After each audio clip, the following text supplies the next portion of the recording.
The CJ Howard Show. Now let's go to CJ Howard. Good Sunday evening, everybody. Welcome to another edition of the CJ Howard Show. We are live from my home here in Barberville, Kentucky, episode number 28. As we get you on the path, as a lot going on, got a lot to talk about, got a lot to want to hear from you. We want your phone call. 1-346-314-0906.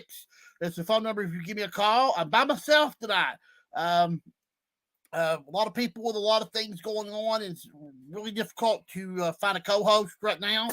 So I'm going to do it by myself. We'll go get by the best that we can. Our guest list tonight will include Dan Howard. He's going to join me in just a little bit. We're going to talk some Hazard football with him. Also, we're going to talk a little other items with him as well. At 8:30, Harold Brashear is going to join me from We Elite, also WSGS announcer. He just got done coming back from the boys' Sweet 16. We're going to get his thoughts and everything on the boys' Sweet 16 and his award ceremonies that's going to be going on next Sunday at 3 p.m. at the Catholic Church there in Hazard. We'll let Harold tell you more about it. Kelly Wells is going to join us at 9 o'clock, the athletic director at Pikeville College. He just got put into the Hall of Fame. We're going to talk to him about that, how that moment was really great for him. And we're going to talk about what's new going on campus there at Pikeville College.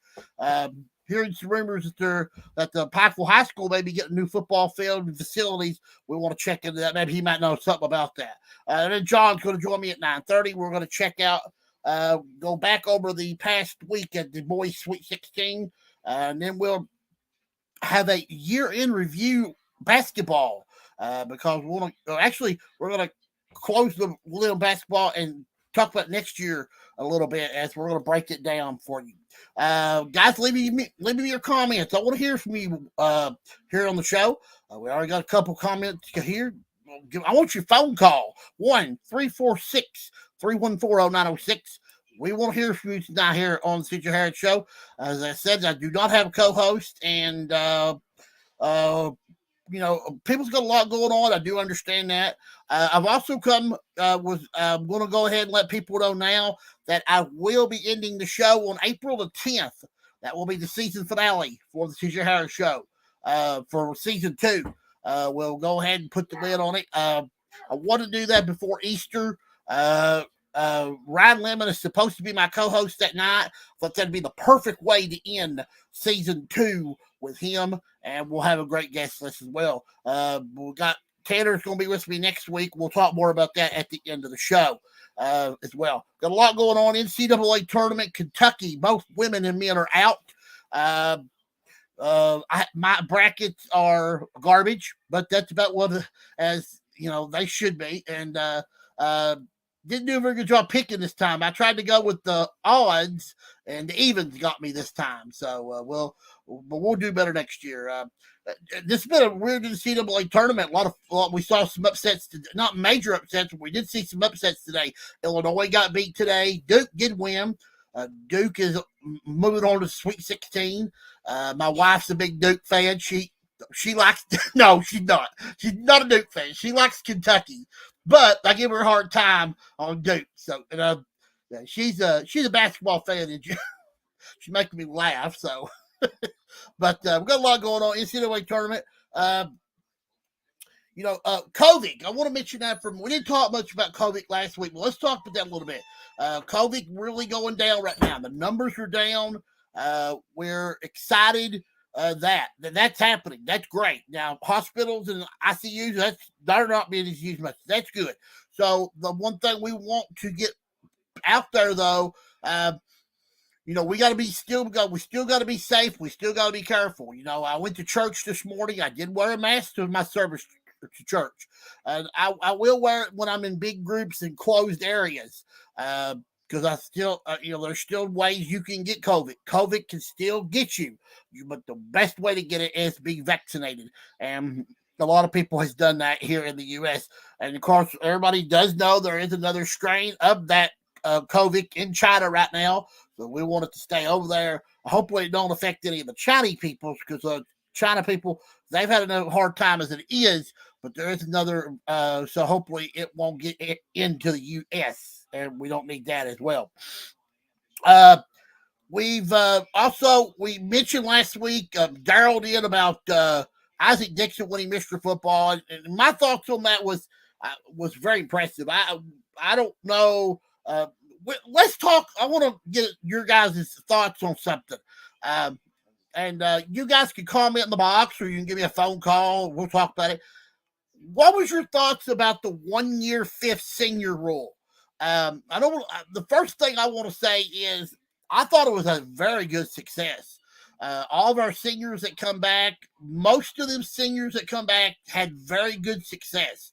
I can use a couple of players off Prairie Central's boys basketball team come back for a fifth year state tournament.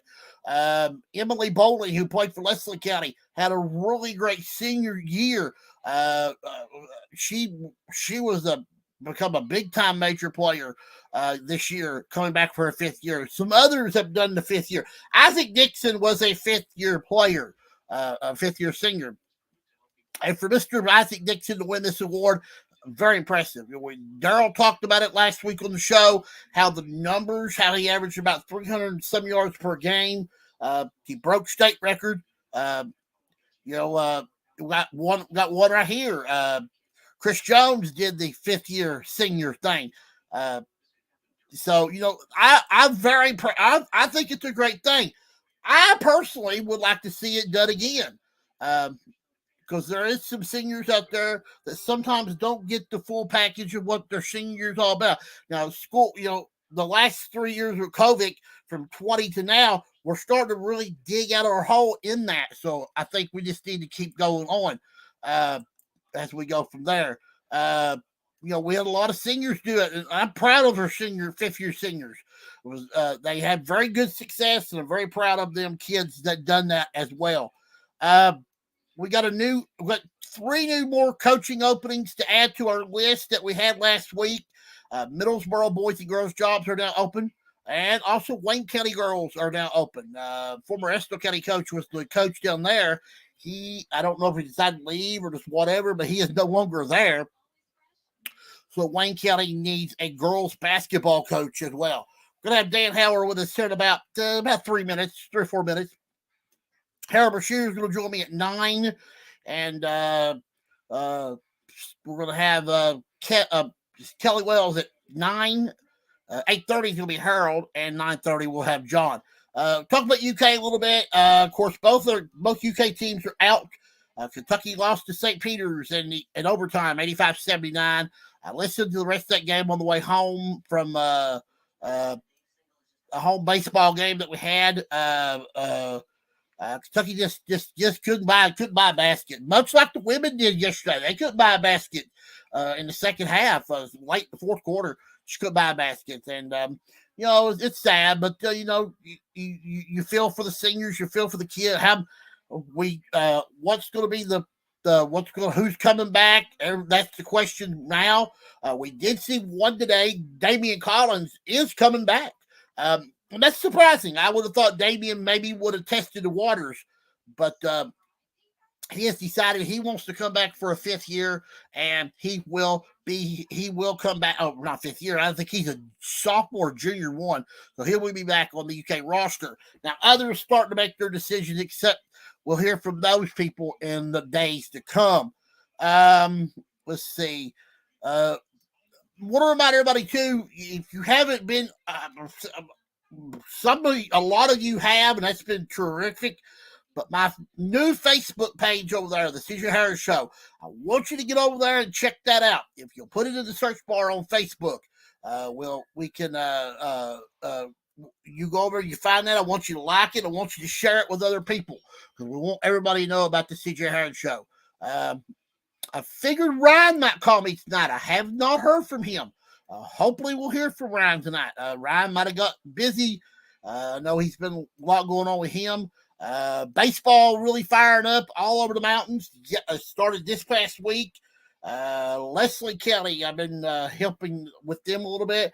Off to a 2-1 start. Got a couple of nice wins Thursday and Friday over Jenkins. Tough loss to Letcher Central on Tuesday night, which was a tough game, though. Let's get a chance to win. But we're seeing a lot of baseball go on, some of the best. We're going to talk some baseball with John when we get him on. Harold Risher, we're going to talk some baseball with him because Harold will be covering some baseball for WSGS this coming season, like they have been the last 3 or 4 years. Harold will be covering some baseball on WSGS, and we'll do that as well. I do want to comment on the WSGS work at the state tournament. This was the 75th year of WSGS being done there. Actually, 74 if you take COVID out. And I want to give props to all five gentlemen that was down there: Nathan, Harold, Randy Napier, Dwayne Adams, and John Knoll. Phenomenal work by you guys. You just super job. Enjoyed the games. Nathan, if you're ever driving, make sure you don't let Nathan interfere with your driving, because he gets so excited. Sometimes you get stunned when you listen to him, and you don't pay attention. So you got to pay attention. But no, you guys did a phenomenal job. What a job Dwayne and Nathan did last night in the championship game. George Rogers Clark is our boys state champion. We're going to talk about that in detail. We'll do that throughout the show. Josh Cook, of course, the mountain boy, JBS. He coached JBS. He played here in the mountains. What a phenomenal feat for him. I made a statement the other day. I was wrong on it. I thought Georgia was like 2 seniors. They had 5 seniors in this. They have a lot of kids coming back. I tried to get Josh on the show tonight. Figured that was going to be a hard task to do. I'm going to try again here in the remaining 3 weeks we got of the show. I would like to get him on here. I would want his comments on what this means. I mean, it means everything to George Rogers Clark. But I had him on the show back about a month ago. If you want to see that interview, Daryl McCoy on Twitter has put that up where you can click on it and go back and watch that show and watch that interview I had with Josh. We talked about his team right after they got done playing. I think this getting ready to go play in the Fifth Third and the Fairdale King of the Bluegrass. And he talked about if they can maneuver through there, they can maneuver through anything. This was a good tournament this week. I did not get to go. Many reasons why I didn't get to go. I think everybody thought we was going to see Male and George Rogers Clark in the final. We did see George Rogers Clark. They had to battle their way to get there. They did get an opening round win over Prairie Central. They opened that game up middle second quarter and took control. But then they had Pikeville really gave them trouble. And Lincoln County gave them trouble yesterday morning. Lincoln County, this is a good ball club, guys. I think the upper bracket got shafted a little bit compared to what the bottom bracket was, because there was a lot of good teams in the bottom, but I think there were some teams up there in the top that could play as well. And we talk about mistakes and everything you're going to do. You just got to do them well and do them good. So as well, I was supposed to have Brother Dan, but he has not shown up. So apparently we're not going to hear from him tonight. So we're waiting for Harold at 8:30. Let's go over the scoreboard from the boys' Sweet 16 state basketball tournament that we just finished. On Wednesday at 11 o'clock, we opened up the tournament. It was Lincoln County getting a 45-41 win over Jeffersontown. And then at 1:30, it was North Oldham's 36, Muhlenberg County 32. Then the nightcap, all the mountain teams was down there. There wasn't a ticket in the house. Sold out for the night session. And saw George Rogers Clark beat Prairie Central 77-36. Then the big matchup, the game that everybody was waiting to see: Reed Shepherd versus the front court of Pikeville. Reed didn't have the best shooting game in the world. They hung in there for a long time. Pikeville put them away late with free throws and went on to win the game 59-51 in the nightcap. Thursday, they opened up the session with Warren Central and Mayo. What a dandy game they had. 3-point game. Winner was Warren Central, 57-54. Then we saw probably a little bit of an upset in the next game. It was Lyon County 65, John Hardin 62. And then the night session came. Henry Clay in Lexington for the first time since 1973, I believe. They could not pull it off, though. Murray getting the W, 57-54. And then the nightcap. It was all Ashland in the first half, but all Covington Catholic in the second half. And they put away Covington Catholic did 75-65, a 10-point win. Let me give you an impressive first half stat. And I heard this driving home from the game, and Harold Brashear gave this to Nathan. Harold will correct me if I was wrong. In the first half, Covington Catholic shot 16 of 23 from the floor and was still losing by 5 points. Because I think Ashland was like 5 or 6 in 3-point range.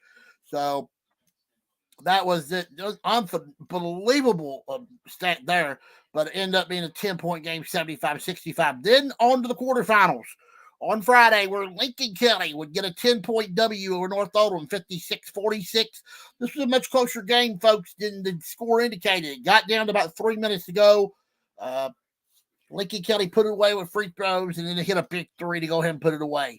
Also, for George Rogers Clark, Pikeville, what a game this was. Pikeville was down 13 in the second half, 10 in the first, 13 in the second, made a furious comeback, but they would come up a little short. George Rogers Clark would hit some free throws down the stretch, put this game away. Riley Salmons had a huge game in this one. It was just a really phenomenal game, and I think it really paid attention to how good Pikeville was all year long. Then coming to Catholic, and got a 2-point victory over Lyon County. And Lyon County came to play in the state tournament. Didn't know a whole lot about them. Well, you did when they left. They got the W.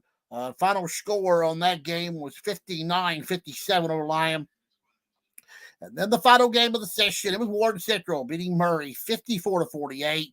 This was a back-and-forth game. Put away late by some free throw shooting and good play by both teams. Then yesterday morning, the first semifinal game, George Rogers Clark putting away Lincoln County 54-51. This game was nip and tuck all the way through. George Rogers Clark finally got a hold of it and was able to put it away.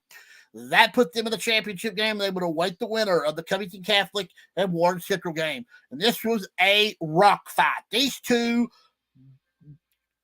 beat each other to death. But in the end, Warren Central found enough energy to free throws to put this game away 61-58 to put them in the championship versus George Rogers Clark. So to get you set, the title game was George Rogers Clark and Warren Central. Low scoring game. I was anticipating maybe 60s, 70s in this game, 40s. And Nathan and Dwayne called the game and I listened to it, and it was a phenomenal call. Great basketball game. Warren Central misses a layup at the buzzer, the chance to win the game. They also missed a free throw or two down the stretch, and that went ahead and that gave the George Rogers Clark Cardinals their first title since 1971, I believe that's what they said. Title back to Clark County since then. So, congratulations to Josh Cook and the Cardinals. Like I said, I'd like to get Josh on the show before the season ends. Would be a tremendous interview because he was really tickled to death. You saw a lot of pictures last night with his team and him holding the trophy and everything. It was a lot of fun as well. So congratulations to them. Also, the Hall of Fame was done here lately. Kelly Wells part of that. We're going to talk to him about that. Mr. Basketball and Miss Basketball was done today too. Now, I've been looking on Twitter, and I have not saw where they have posted anything about Miss Basketball or Mr. Basketball. I was hoping that it might be tonight. If anybody sees that, will you put that in the chat below? We had a lot of great kids up for Mr. Basketball and Miss Basketball. If we don't get it tonight, we'll definitely have it on the show for next week. Because I had asked William if he would like to come on, but he said they were covering Mr. Basketball and Miss Basketball, so that was one reason why he could not join me. So, but let's just give you the list of Hall of Famers that was put into the KHS Hall of Fame. And will be Al Baker, athlete from Trent Kelly, David Couch, athlete from Johnson Central and contributor for KBE, Albert Cummings from Brooksville, athlete, Nell Folks, coach at Boone County, Michael Glazer, coach at St. X, official Lou Golden, coach at PRP, Dale Mayberry, Hoover Nice from Estill County, Jaden Perry, athlete from Muhlenberg North, Sarah Rickers from athlete from Fairdale, Bob Roberts, contributor from Richmond, Ty Scroggins, coach at Central. Of course, now the field is named after coach after he passed away, unfortunately, and it's sad to see him go. And now Miss Basketball has just been announced. Let me gather that again. I just saw it come on Twitter. Miss Basketball for the 2022 season is going to be Amara Jenkins from Anderson County. So she is Miss Basketball. Now we're waiting on Mr. Basketball. That should be here in just a little bit. We'll hope to give it to you. But Anderson County's Amara Jenkins is your 2022 Miss Basketball. Got a lot of people, guys. Leave your comments. I want to know what you're thinking. I want to know what's on your mind here on this Sunday evening here. But we'll continue the list. Of course, I was telling you about Coach. They named the field after him after he passed. Kelly Wells, who's going to join us at 9 o'clock. Kelly's been a player to coach. He coached at Marion County, Rowland County, Macy County. Now is the AD at Pikeville. Also was Pikeville's head coach for a long time. Anthony Epps, coached girls basketball, coached his daughter to a state championship at Marion County. Of course, the late Jim Matney, putting in his work from Johnson Central, Sheldon Clark, and Dale Mueller from Highlands was also put in as well. Now, the Kentucky High School Basketball Hall of Fame. This is different from the KHS AA. Their list of invitees were Jeff Haley from Henderson County, Lyle Dunbar from Christian County, Randy Emery from Owensboro, Robert Graves from Louisville Central, Bridget Combs, a player from Whitesburg, Peggy Moore, a great player. She was a great player and coach. We lost her a couple years ago. I was trying to get Kyle on the show. We could talk about that. Maybe I still may be able to do that, but Peggy is missed dearly. Stephen Pettigrew from Elizabethtown, Damian Fishback from Greenwood. Our boys state basketball just come in. Breaking news. Your 2022 Mr. Basketball is Turner Buttery from Bowling Green. So Turner Buttery from Bowling Green is your boys. And Adrian, what was her name? Adrian, let me go back over here. They got them both posted right now. Yeah, the Buttery for Bowling Green and Amir Jenkins for Anderson County. So there's your 2022 boy and girl Miss Basketball. Continuing on, Elijah Justice from Shelby Valley, Don Fry from Monticello, Cindy Moss from Boone County, James Lee from Henry Clay, and Andy Petrie from PRP, Lee Rector from Ballard, Dwayne Morton from Louisville Central, and Carl Hellman from Horse Cave. There. Okay. So I don't hear the phone ringing. I don't know why. I want you to call me. Dial the phone number. The number for the show is 1-346-314-0906. We've got a big show coming up. We're going to hear from Harold Brashear here in about 6 minutes. Kelly Wells at 9 o'clock. We'll talk with him about his Hall of Fame and what's going on at Pikeville. Then we're going to talk with John at 9:30 as well as we get set for what's going to be basketball is in our rearview mirror, and football or baseball and softball, track, tennis, I think, is also going on now. Those are the sports that's in our review mirror for now. So get excited. Get out and watch a baseball game, folks. The weather's been pretty decent so far, knock on wood. Expected some nice days this week. I think the only day it's supposed to really rain is Wednesday, late Tuesday evening, Wednesday. So get out, watch a baseball game. Go check out your baseball team as well. So Miss Basketball and Mr. Basketball has been named. It's going to be very big. I don't know if they have the Indiana Kentucky All-Star game, but when they do have it, these two will be on the team. Turner Butchery from Bowling Green is Mr. Basketball, and Amara Jenkins from Anderson County is your girls Miss Basketball. Let's see what's on the. We went over the Hall of Fame opening jobs. Now I did update. I didn't give you the whole list, but I'm going to give it to you now. Jobs that are open that we know of: Ballard needs a boys coach. Clay County need a girls coach. Hazard need a girls coach. Leslie County need a boys coach. Johnson Central needs a girls coach. Whitley County needs a boys coach. Middlesboro needs a boys and a girls coach. And you can add Wayne County to that list as well. As I checked the wire today, Wayne County was the newest mountain team that on there for that. I mentioned Kentucky earlier. They lost to St. Peter's 85-79. The women losing to Princeton 69-62. We talked about how Kentucky losing. Kentucky the loss was the second biggest upset in NCAA history just because of the amount of points Kentucky was favored in the game. So, but can Kentucky bounce back from that? We heard from John Calipari after the game. He mentioned there was a lot of things they got to work on, get better at, but we'll see how that goes. Guys, give me a phone call. I'm sitting here talking. I want to hear from you. Let's hear you talk. 346-314-0906. Give me a phone call here on the CJ Harris Show. We're going to hear from Harold Brashear in just about 4 minutes. We gave you the Hall of Fame. Let's see if I'm missing anything here. Let's give you the girls' state tournament scores. We didn't give you we just talked about it because John was down there, but here are the scores from that tournament. It was Bullitt 67, Bethlehem 59, Franklin County 46, Henderson County 43. It was Meade County 53, Boyd County 46. It was Southwestern 67, McCracken County 56, Bowling Green 58.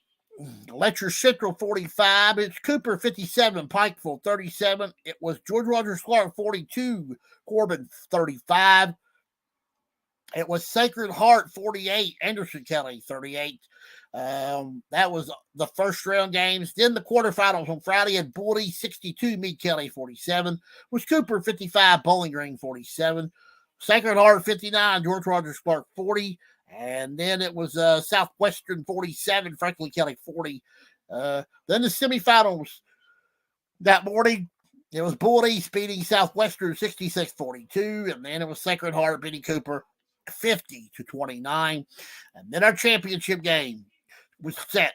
Our championship game was set when it was Bullitt losing to St. X Sacred Heart 64-46. Sacred Heart is your girls champion from 2 weeks ago, and of course, George Rogers Clark is your champion from last night.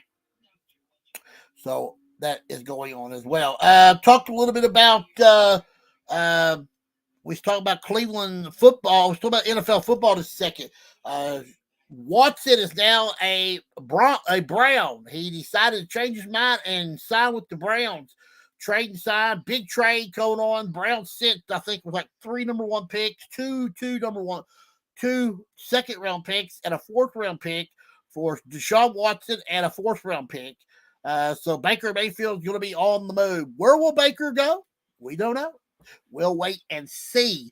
Some people have him going to Indianapolis. That's where he wants to go, but they got, Cleveland's going to have to do the best deal they can so they can make, get back some of those assets they gave away to pick up Deshaun Watson. Kentucky spring football practice going on. They're going to resume practice tomorrow.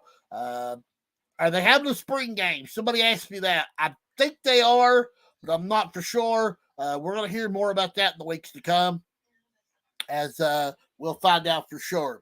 Guys, give me a phone call, 346-314-0906. You can call me here on the Century Howard Show. We're live with you. Post-stat Harold Brashear here in just a minute. We're going to try to get his thoughts on one thing. They're going to have their awards ceremony. We're going to go over that. We're also going to go over the boys' Sweet 16 in depth. And then we'll talk some baseball with Harold while we got him on here. Then we'll have Kelly Wells at 9 o'clock. Kelly's going to talk about his Hall of Fame inductee getting inducted, how it made him feel. Has it already been done? And when is it going to be? If it ain't been done yet, we're going to ask him. Because he's done a lot of speaking engagements for people. In fact, if you remember last year during the We Elite Awards ceremony, Kelly Wells was the guest speaker because Kelly had been on our show the week before. That actually he's on the week before again. They have the award, but I don't know if he's a guest speaker or not. But he was last year and did a phenomenal job. It's always great to hear Kelly talk. If you can get him, if he's guest speaking, you need to get him. He's a good thing to listen to. And then we'll have John with us. Courtney spent the week in Lexington. Of course, the Mountain teams did make it to Friday. Pikeville being the last one, and probably if they could have made a free throw or two later, early, they would have been probably playing Saturday because that would have been an upset. So that should be a lot of fun. Guys, give me a phone call, 346-314-0906, or leave me your comments. We've got several people who have comments. Billy Chambers watching from Western Union, Ohio. Nez Campbell Farler says she's watching. She was the one who was telling me about her son Chris doing the 5th year thing, and Watson Lowe is watching as well. Thank you guys and girls for listening and watching. Leave me your comments if you want to. What you think about a 5th year this past season? Did you very successful? To me, it was successful for others. Well, let us know in the chat below. Also, leave us your phone number. Call me the show, 346-314-0906. Waiting for Harold. As Harold's going to join me right now, we're going to go ahead and bring him on in the stream. As with me is the main man at We Elite. Also is one of the main voices you hear on WSGS during football, basketball, and baseball. Harold Brashear with me. Harold, great to have you with me. Hey, CJ, how are you doing? Doing tremendous. First of all, I just want to say to you guys just did a second. I'll be right back with you. I've got a bunch of people in this restaurant I'm in, and they're being loud. We're still down the state tournament here. Haven't went home yet. Still enjoying yourself, I see. Let's see here. Hey, I'm good now. Okay. I just want to say you guys did a phenomenal job this past week. You, Nathan, Randy, Dwayne, and John. Just phenomenal broadcasts, one after another. I've got to see some really good games this past week. I tell you, it's one of the best overall state tournaments I've seen as far as close games. I think 12 of the 15 games were decided by single digits, so it was a tremendous tournament start to finish. A lot of people had Mail. I think George Rogers Clark in the final. Mail got knocked out in the opening round. A Warden Central team, I think, thought they were being disrespectful. But when you watch them play, Harold, they were just as athletic as anybody on the floor. They had big boys in the paint. I tell you, Warren Central was really impressive. They were fundamentally sound. And what they did is they just hung around, and made plays at the right time every game. And they had a tough road. And, they were a play away. They actually got that offensive rebound on the missed free throw at the end of the George Rogers Clark game. and a big defensive play is all that separated them from a chance at a state championship. Our mountain teams didn't I don't think had the success they thought they was going to have. Pikeville did beat North Laurel. That was the game that everybody was really wanting to watch. In your honest opinion, did it live up to its billings, or did it really? Was it maybe where North Laurel was making their first appearance? Maybe it was a little shell shocked. Well, that's what we kind of mentioned. North Laurel's been knocking on that door for the last 2 or 3 years. They finally made it. And, Pikeville, they're a battle-tested team. They won the All-A Classic this year. And, they're big and strong. And I tell you, one of the kids that impressed me as much as anybody in the state tournament was Kean Warwicks, the point guard for Pikeville. He's not very big in stature, but I tell you what, you can't measure the heart that kid has, and he really made them go. And I just thought that they just did a tremendous job on Reed Shepherd. They got him frustrated, and they just did just enough offensively to get by North Laurel. And I tell you, if you want to see an impressive side, it was Kean Warwicks at 5'8", guarding Jerome Morton from George Rogers Clark at 6'4", and really frustrating him, held him to about 11 points. So I tell you, it was a good showing by Pikeville in the state tournament. Elijah Justice, that pedigree he has from winning a state championship at Shelby Valley, and I think it's his 6th year at Pikeville. He really does some really great things there, as you mentioned. The championship game, one of the we always love close championship games. This one was definitely close from start to finish. I think maybe the biggest lead in the game was 4 points, 4 or 5 points. Neither team could really get any shooting going. I think halftime score was you could correct me, like 27-22 or 23. The game only went up in the 40s. Did you think there would be more high scoring, or did you think it was about where it was going to be? Well, everybody coming in, George Rogers Clark, their lowest scoring output of the season coming in was 57 points. And, they put up a big performance in game 1. But after that, teams slowed them down. And when you get in the state tournament, everybody's looking for that title, and it becomes kind of a grinded out game. And I think Pikeville kind of showed the teams the roadmap against George Rogers Clark to kind of slow them down, get them in a half-court set. And, with the teams playing earlier that day, George Rogers Clark played a double overtime thriller against Lincoln County. And then Warren Central had a tough game against Covington Catholic. I wondered how much those teams would have left in the tank, because if you're a team that had to play that late Thursday game, you're looking at Thursday, Friday, 2 games on Saturday to win a state championship. And if you play that late Friday game, you're looking at 3 games in 24 hours to win a state championship. So, I thought it may be a little more high scoring than that. But, once it got going, these teams, obviously you're a state championship caliber team, you can score. But what people underestimate is the type of defense that these upper echelon teams play. And there were some just tremendous defensive teams at the state tournament this year. Yeah, you can tell by the scores. I think Lincoln County was a lot better basketball team than what people give them credit for. They came out of the 12. Everybody was hyped on Pulaski County during the tournament. I believed if Lincoln can get out of there, I thought they would make some noise. And I looked at their roster. I only see 1, 2 seniors on the team, so they're going to have everybody back next year and a chance to repeat. And I tell you, the amazing thing about Lincoln County, they lost their big guy. Their top post player went down in the first game of the regional tournament. And so he was out and didn't play in the regional tournament, semifinals, finals, and didn't play in the state tournament. But I tell you what, Coach Jeff Jackson at Lincoln County just does a tremendous job. And what I mean by that, it's kind of what I look at in coaching is out of a timeout, what do you do?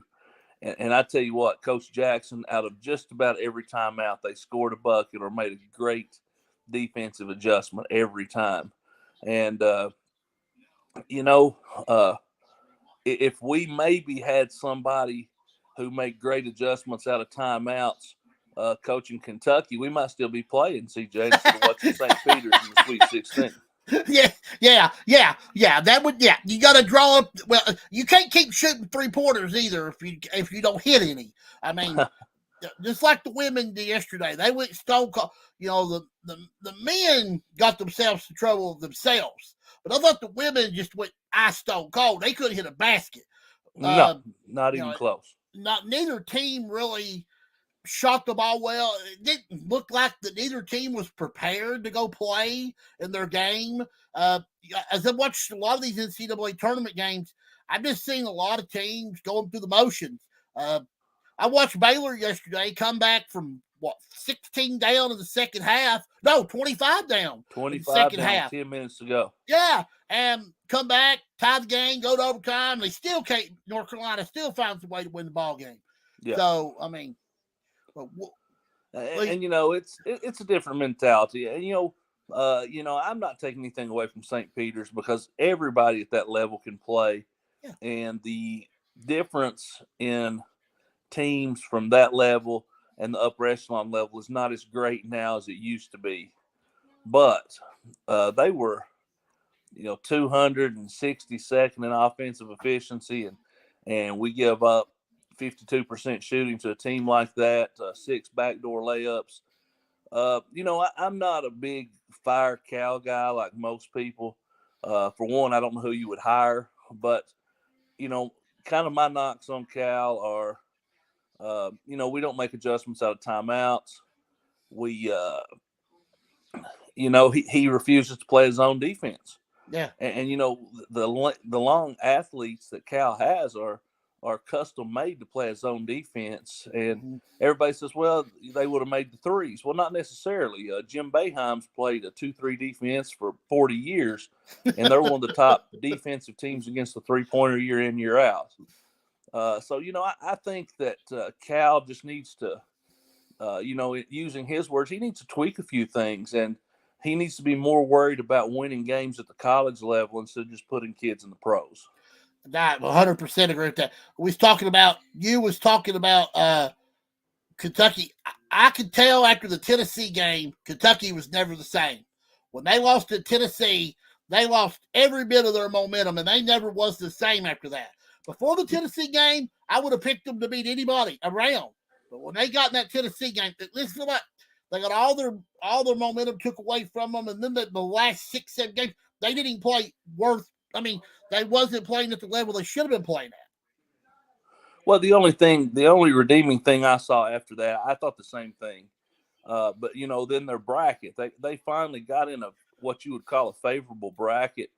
And I'm not saying it was a walkthrough bracket. I'm just saying there were a lot of teams that I felt like were on an even keel. You have Baylor was the 1 seed, obviously. North Carolina could play with them. Texas at the 6. I think they're good enough to play with Purdue. Kentucky had St. Peter's. And then you also had a matchup with Murray. Kentucky traditionally wins those in-state matchups. So I thought it was just a good bracket for them. But, things didn't work out. And now what you got to do is you've got to step back. You got to regroup and try to do what Virginia did when they were the first one to get knocked off by 16. They bounced back the next year, won a national championship.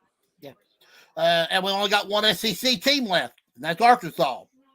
Well, and I think what that shows you is, people who were maybe talking up, kind of like the Big Ten last year. Everybody talked up the Big Ten. They struggled in the tournament. I think everybody talked up the SEC. And a lot of people, I think that they confuse parity with depth. And just because the SEC has a lot of parity and a lot of teams that can compete with each other doesn't mean it's the best conference in the country. Now, I thought the SEC was pretty decent this year. Okay, but obviously they've got the kind of conference where, on a given night they can beat anyone, but anybody can step in there and beat them too. It's not, and that's what you're going to see a lot of. And year to year, you always see some conference struggle. Last year's the Big Ten. This year, the SEC struggle in tournament play, and you'll see that from year to year. I don't know if you knew this, not Harold, but Miss Basketball was just announced. Turner Butchery from Bowling Green is the boys Mr. Basketball, and Amara Jenkins is the girls Miss Basketball from Anderson County. So I don't know if you knew that or not, but go ahead and tell you. I did not, but I expected the girl from Anderson County. I expected that in the Bowling Green pick. I'm a little surprised by that, but he's a really good player. I'm not taking anything away. I think what you had in this year's senior class is you use that word again. You got a lot of parity. You got a lot of kids who really didn't separate themselves, because really the talent in Kentucky right now is in that junior class and even that sophomore class.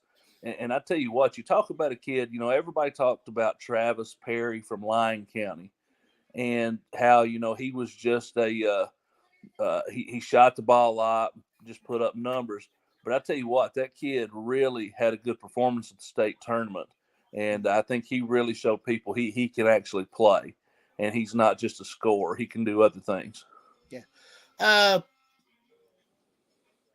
Next Sunday, 3 p.m. at the Catholic Church there in Hazard, and you'll give the exact location. It's going to be your second annual Wheelie Award Ceremony. Now, I've had some people ask me during the region and district, because last year you did give out some district awards and region awards before you gave out all the other awards at Wheelie. So, that they asked me about it, and I said, well, I don't know. I said, I don't know about I don't know if Harold's going to be able to do that or not. I know he's got his hands full with a lot going on.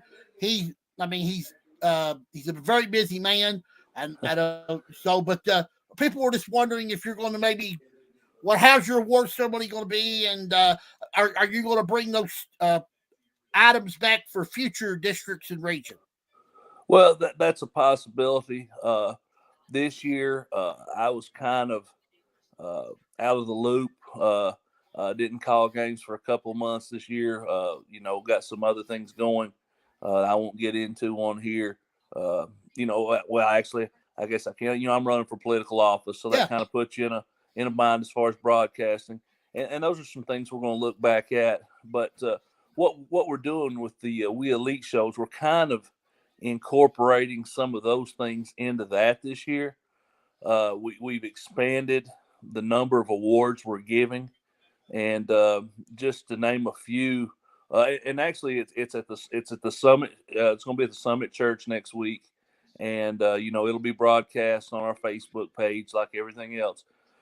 And but what we're going to give this year, just to name a few of the awards, we're going to have a first, second, and third team all region, and we've had a lot of people look at that, and me, I'm even though I wasn't maybe as visible this year on the radio or whatnot, I'm at a ball game just about every night. Yep. And we've extended that out. We're going to give 6 Man of the Year awards for both men's and or the boys and the girls. We're doing Player of the Year.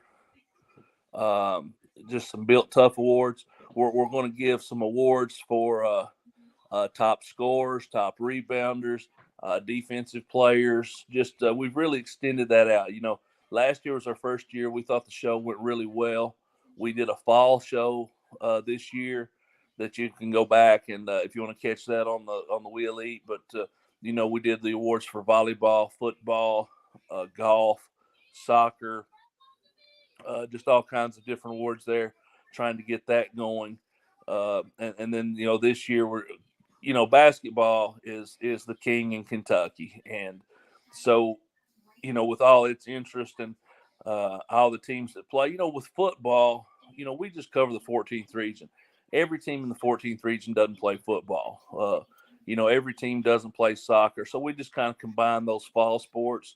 But we're also looking at maybe if this goes well, which the basketball we feel will, maybe doing one for softball and baseball later on. Yeah, that'd be awesome. And, we want to get as many kids as much recognition as we can. But, with the basketball show, it was a big deal last year. The kids got all dressed up. They came in.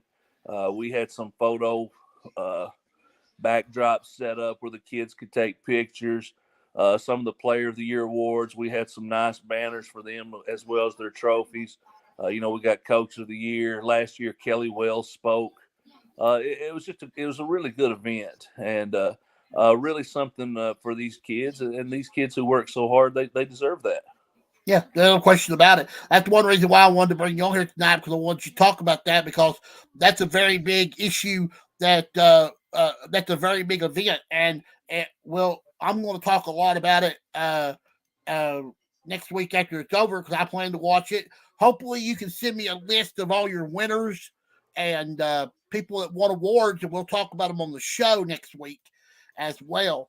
I will. I'll definitely get you that, but I get it to you just as quick as the show's over, because believe it or not, we actually I actually don't even know who wins the awards until I get there. Oh, I've got input on those. I've got a vote, just like several other people do, and we keep that under wraps. We send out. We have nominees for each award. We'll send out. I think all the letters have already went out pretty much, and I really won't know who won all the awards until I show up Sunday at about 1:30 is when I'll find out who wins. yeah, but I mean, he's being honest with that, folks, because none of the people there at Wheatley, probably one person may know, because they was the ones that were putting it all together. But as far as people running the show, everything, they do such a great job there. If you've not checked out their Facebook page and you have not liked that Facebook, you need to get over there and like We Elite's Facebook page. It's awesome. But what we talked about with Harold, what I meant the first thing before we got to the awards, last year Harold gave away in the district a first team and second team plaque or a medal to the district, and then at region he had first and second team, and then the Big Dipper Award.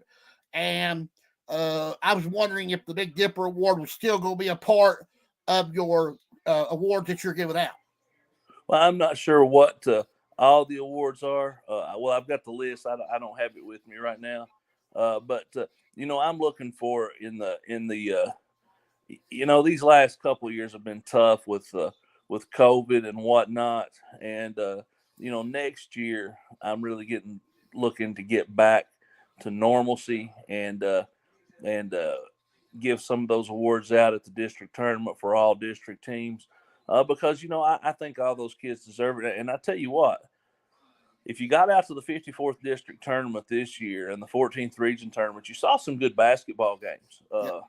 I tell you what, Leslie County and Buckhorn, that was a tremendous girls game. Yep. And, it's kind of getting back, CJ, to the days when, there was no easy path into the regional tournament. And we're kind of getting back to that. I tell you what, and I think a lot of that is attributed to, I hate to say it like this, but, a lot of schools kind of overlooked their girls programs for a long time. Yeah. And it was just, well, we're going to get this guy to coach who's the PE teacher, and now, if you look up and down the list of girls coaches in this region, there's some really, really quality coaches in the region. And that makes a huge difference. Well, I know you can't really give your big time thought on this, but Hazard being the girls coach, that's going to be a big shoes to fill. What's your thoughts about that? Because they got it. I mean, I thought Josh did a really good job for the 3 years that he had it. But now it's time for them to find somebody that's going to get these girls and take them to another level, because somebody that's going to be in there and wants to stay in the gym all the time and make them better. Yeah, I talk to a lot of people, and I've got some insight on that. And my only thing is, I think that whoever they hire, they need to get somebody who is with that program. They need to get somebody who's young and hungry and who really is into player development. They've got some young kids there, and that's where they've got to start. And who knows what's going to happen between now and next year with KHSAA considering this one-time transfer rule, kind of like they've got in college. I mean, if that goes through, I mean, you're going to see a lot of movement, I feel like. But, with a job like Hazard, you've got to get somebody who's young and hungry. And, I think, state tournament just ended. I think in the next couple of weeks, we're going to see some movement on the boys and girls side with coaching. And it's going to be interesting to see. But, I think they've got their eye on a couple of people. I think they're going to start interviewing people on Tuesday. And that'll be something to keep an eye on. And, I know there's already a few vacancies throughout the region on the boys and girls side, and it's going to be interesting to see who ends up where. Well, I just went over a few minutes ago. I don't think you heard them, but the jobs that are open in the mountains are Clay County girls, Hazard girls, Leslie County boys, Johnson Central girls, Whitley County boys, Middlesboro boys and girls, and Wayne County. Because I cover the 12th as along with the other teams, so there's some mountain teams over there. And Wayne County's coach is the former Estill County girls coach. I don't know why he left or the reason why, but they're needing a new coach. You talked about the Hazard job, wanting a young coach who's wanting to put development. That's the one thing I want to see Leslie County do. Get a coach in there that believes in these kids. These kids at Leslie County, there's some good there's some really great boys basketball players over there, but there's nobody that believes in them. And got to have somebody that believes in them and doesn't care to go the extra mile to get them notarized and put them on and let them be talked about. Because our boys program has not been talked about in a long, long time. Well, I think Leslie County is kind of they're the exception to the rule. I think that Coach Wilson did such a good job so many years ago that he was one of the guys who put girls basketball on the map in the region.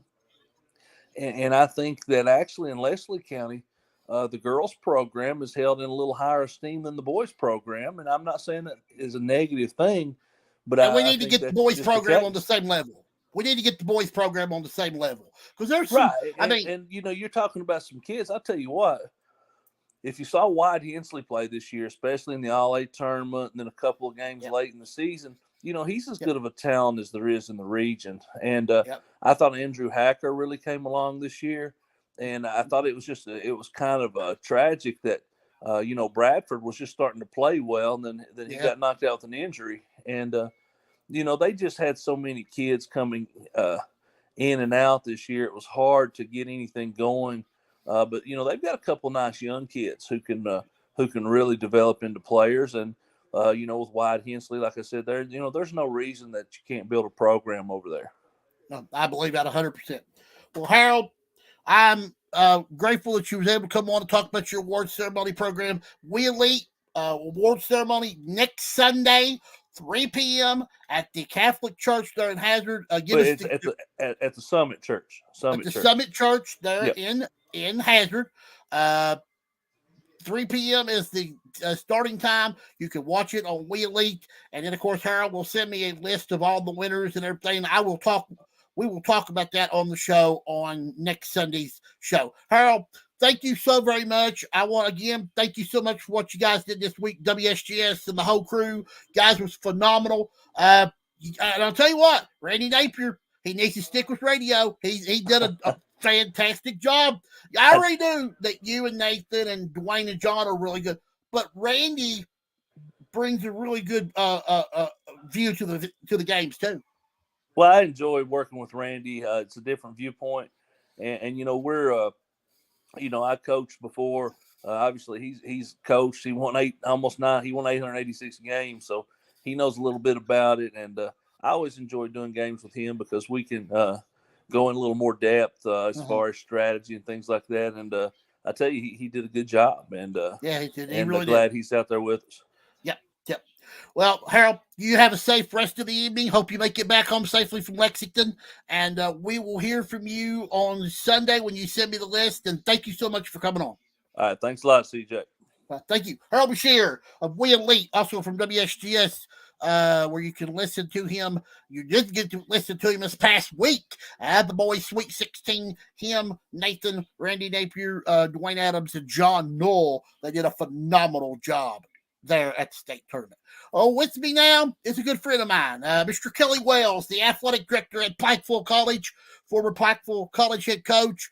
He's got a lot of titles in his past, and it led to him being put into the Hall of Fame this season. And Kelly, first of all, thank you for coming back on the CJ Hurd Show. It's an honor to have you on the show. CJ, always. Absolutely. Thank you for having me and coming off of a great state tournament time and being able to try to settle in tonight and get ready for the week tomorrow. It's a pleasure to be on with you. Tickled to have you because we've been mentioning the past 2 or 3 weeks about the KHSAA Hall of Fame, the people that are in it. You, of course, was one of the members. Tell the people out there, has the ceremony already been done? And tell me just your thoughts of how different it was to give a speech for yourself than to give a speech for everybody else. Because usually you're giving advice to everybody else. This time you had to turn around and give yourself the praise. How did that feel? Well, we haven't done that yet, so I don't know. So it's actually going to be pre-recorded. So they did us all a favor. So we're able to kind of think about it, give some thanks, and really reflect on our careers and people who've really impacted us. So we'll be able to do that ahead of time, and then we'll be able to sit and relax during the event. It's not till next month. What we did at the state tournament was just an opportunity to be recognized there during that morning session on Saturday, and it was great. Really to be there with guys like Mac Whitaker and David Couch and folks that you really have a ton of respect for, and Dale Mabry, and the list could go on. And just thankful for that opportunity just to represent all the people that I've been able to coach and play with during my career. And then next month when we have that opportunity to celebrate in a banquet type ceremony, hopefully it'll go well. Yeah, you well deserving of this. I look at your list I looked at the list of things you've done. I've known you from your years at Pikeville College. You coached a long, long time. And then your stops at Mason County, Rowland County, and Marion County. Of all your high school stops, what was your funnest job? Well, my funnest was as a player. I'd go back to that in 2 seconds, if not with this body, but the one I had before. I would go back in 2 seconds and try to see when we could do that and take some of the lessons that we've learned over time. That was the funnest time. And growing up in Morehead, Kentucky was awesome for me. And, they talk about a village raising good people, and there's no question a village raised me while I was there at Morehead. My dad was the women's coach there at Morehead State. My mother worked on campus. So it was a great time for me as a youth. But, my first job at Marion County now in reflection, you really think about how unprepared you are for your first job. And really, we were very green. I was single at the time, just kind of came in with a lot of hunger, a lot of energy to try to learn what we were doing. And a lot of it was learned on the job. Then I had that opportunity to come to Maysville and Mason County and have an opportunity to be around great people. So, really, I've not had a job that hasn't been really fun for me. I've been blessed that all the communities that I've been in have been very supportive. We haven't had a whole lot of drama, a whole lot of issues, and really had good players, which obviously makes the job a whole lot more fun. Yeah. When you said Mason County, you, of course, in the same region as George Rogers Clark, who just captured the boys' Sweet 16 state championship last night. Josh Cook being the former Mountain Boy, doing the work that he's done at George Rogers Clark. What did that get you thinking back the days that you were in that region and you played against George Rogers Clark and those good teams over there? Oh, absolutely. And they were very, very good back in those days, too. And Guy Strong was coaching. Scott Humphreys kind of came in after him. It just, Mike Wright was there during my time, and just a wonderful tradition of GRC. So it really speaks volumes of what Josh has been able to do to bring a state championship. I think the last one was in 51 maybe. And, he's done a marvelous job. And I've known Josh was going to be a tremendous coach from his days at Lawrence County and even before there while he was an Alice Lloyd graduate. And Josh and I have become great friends over time, and I just have the utmost respect for him and the job that he's done there. And, he had to really pretty much change his complete style in the state tournament. So, he was blowing people out. Then he had to get down to grinding them out, and obviously have a vested interest when he played Pikeville. My son's on the team as a freshman, and he did a marvelous job because I felt like Pikeville controlled tempo, really made things tough, but GRC guarded them just as well and found a way to win at the end, and they kind of did that all the way through to the final. So hats off, tip of the hat to a mountain boy in Josh Cook, but a wonderful person, but also a great basketball coach. You said your son's a freshman on the Pikeville team. Pikeville had a really great year, all A-state title. They came hair lengths of beating George Rogers Clark. A shot here, a defensive play there. They probably get the W. What kind of team will Pikeville have next year? I know they got a lot of seniors, 6 of them, but it seems like that the kids that are younger are hungry and they want to get back there. Yeah, no question. The freshman group was the county champion the year before that, and have some good, talented players there. And some of the kids, the 2 of the sophomores that didn't get to play a ton this year, could have played for anybody in the region, probably started. But like you said, there's 6 very, very talented seniors, and then of course Riley Salmons will be back. As a junior, he'll be back as a senior, probably the best talent in the region coming back. And they're coached by the best young coach around. Like Elijah Justice has done a wonderful job, I would say. And this isn't a stretch to say that Josh Cook and Elijah Justice may be the 2 best young coaches in our state that we have currently right now. And they just do a marvelous job. And that's no disrespect to anybody. There's a lot of good coaches, but I think those 2 have kind of separated themselves in a lot of ways in what they're doing. So I think they'll be back. I think they'll be strong, and there's nobody that's going to outwork them. And Elijah spends a ton of time teaching, coaching. And it doesn't hurt that Coach Newsom sitting there on the bench as well. That has more knowledge than probably all of us put together. So we're very blessed to have them in our school here in town, and I'm thankful my son's a part of it. Yeah, a lot going on in Pikeville. Let's talk about the college a little bit. I know there's a lot going on. You guys, I heard somebody tell me this, and I might have dreamed this. I don't know. Is there a rumor that Pikeville is going to build a new football field and a new stadium for them for football? Am I hearing that, or did I dream that? There's no dreams there. We're always dreaming about expanding and making sure that our programs are growing. And we did just purchase the old Big Lots building here in town and turn that into a sportsplex. That'll have a 10-lane bowling alley. It'll have a 10-lane archery shooting. It gave us an opportunity to start wrestling. That's where our wrestling training facility will be, and it also hosts a indoor golf practice facility. So, there is a lot of facility growth going on, and there's certainly a lot of plans in the future for other sports and things of that nature too. And it'd be way too early to speculate on those kind of things. But our vision is to have a lot of our own stuff, a lot of our own stadiums, parks, gyms, all of those kind of things. So we're heading into a stretch where the university is doing tremendous. Both med schools are growing like crazy. We've got great leadership right now under Dr. Burton Webb and Provost Lori Worth. So a lot of positive things happening and growing. So keep your eyes out on the things going on at UPike. Yeah, there ain't another question about that. A lot of good things going on football and basketball. I know on the football side, you would eventually like to one day have a football facility only. I know the baseball field is on the football field, and they have to share that. But one day you would like to have the own baseball fields, own football fields, so that won't be connected. Pikeville's growing as an individual. I'm actually going to be over that way tomorrow. We're going to be at Pike Central playing baseball tomorrow evening. So we'll get a chance to, we see this thing as we drive by. But I'm impressed by the growth of Pikeville because a lot of people seem to be migrating that way. Talk about that a little bit. Yeah, a lot of our areas, the coal industry is a huge part of where we're at. There's no question about it. And when some of that dissipated and went away, a lot of places folded up. They just didn't have jobs, didn't have opportunities for people. And thankfully for the city here and the university and the hospital have really been able to keep things not just status quo, but growing. So our hospitals continues to grow. The university continues to grow. The school systems continue to grow here. And we're very, very thankful that the city of Pikeville has great vision. Tourism is a big part of what we do here. And so people come to see it.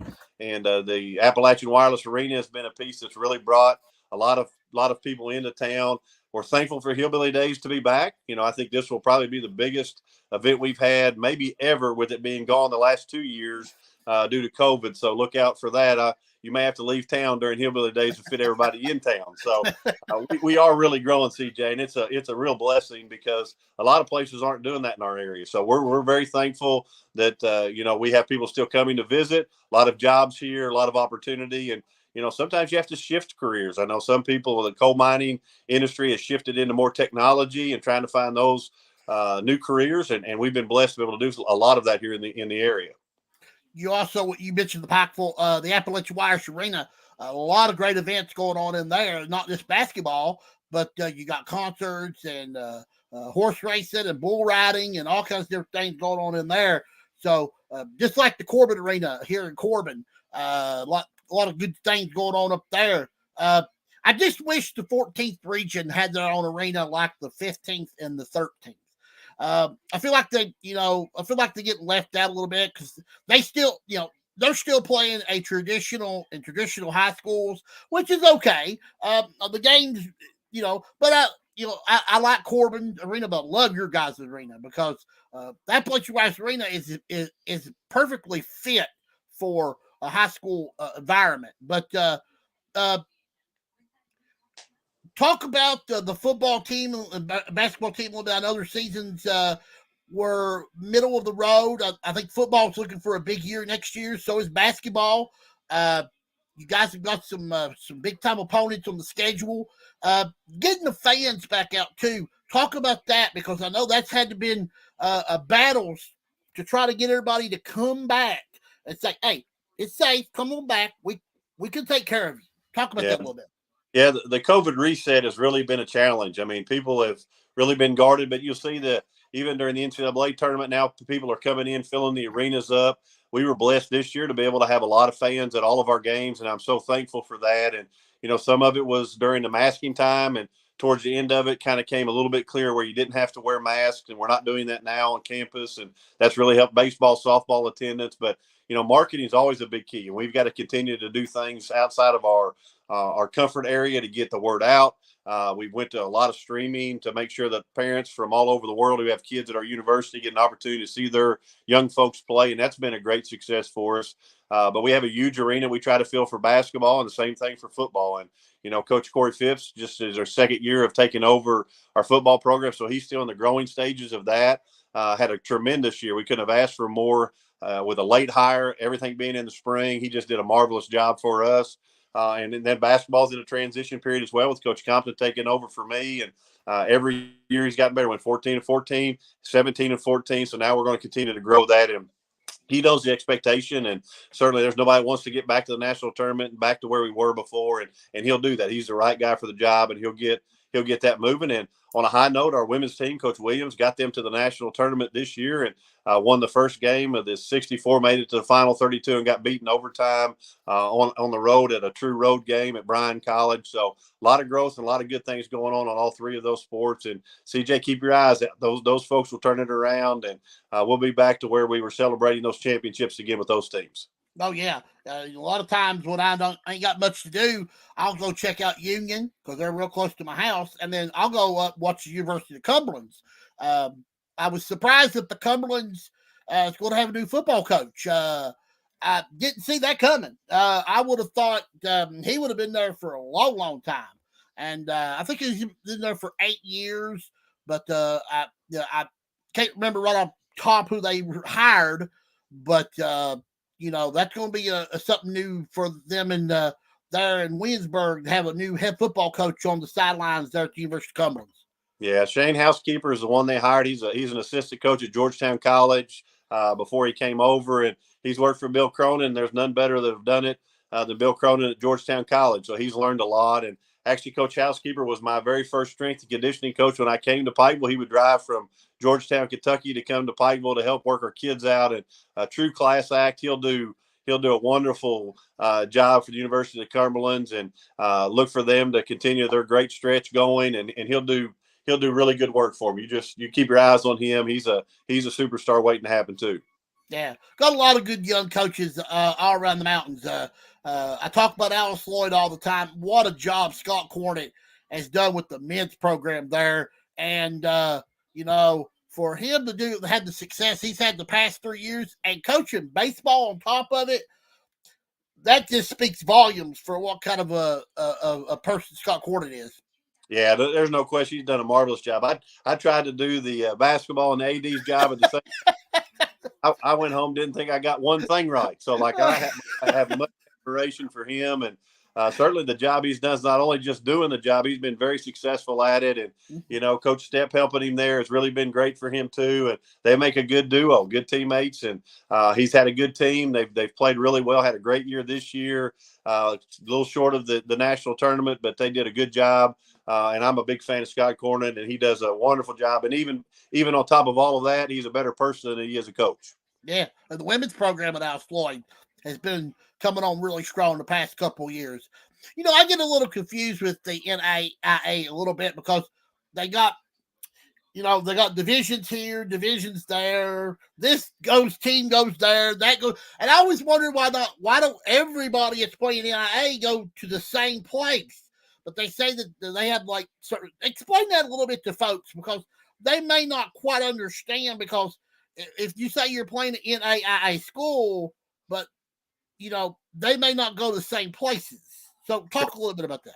Yeah, absolutely. Well, the NAIA now is just one division. So we used to have a NAIA Division I and Division II. Both of those have consolidated. So we've tried to make a happy medium, meet in the middle for what scholarships look like for everybody to be able to compete. So that's now set at 8 for everybody max that you can have NAIA. But now when it comes to the national tournament, since COVID hit, it's changed. It used to be 32 teams, all went to Kansas City.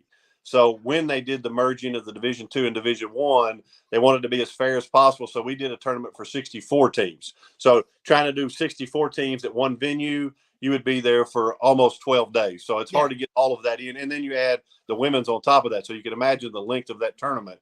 So instead of doing it all at one site, we did pods, regional pods. So there's groups of 4 that get it down to teams of 16 that will come to Kansas City. Now, to be transparent, I don't love that. I love the 32 teams at Kansas City. It was the toughest tournament. It's been the longest standing tournament of any tournament in college basketball. And I'd love to see us move back towards that model. But I do think that there was some justification with 64 teams because of the merging of the 2 divisions. And I think we're probably stuck with that maybe this year and maybe even one more. But I hope it all trends back to doing the 32 teams at one site in Kansas City.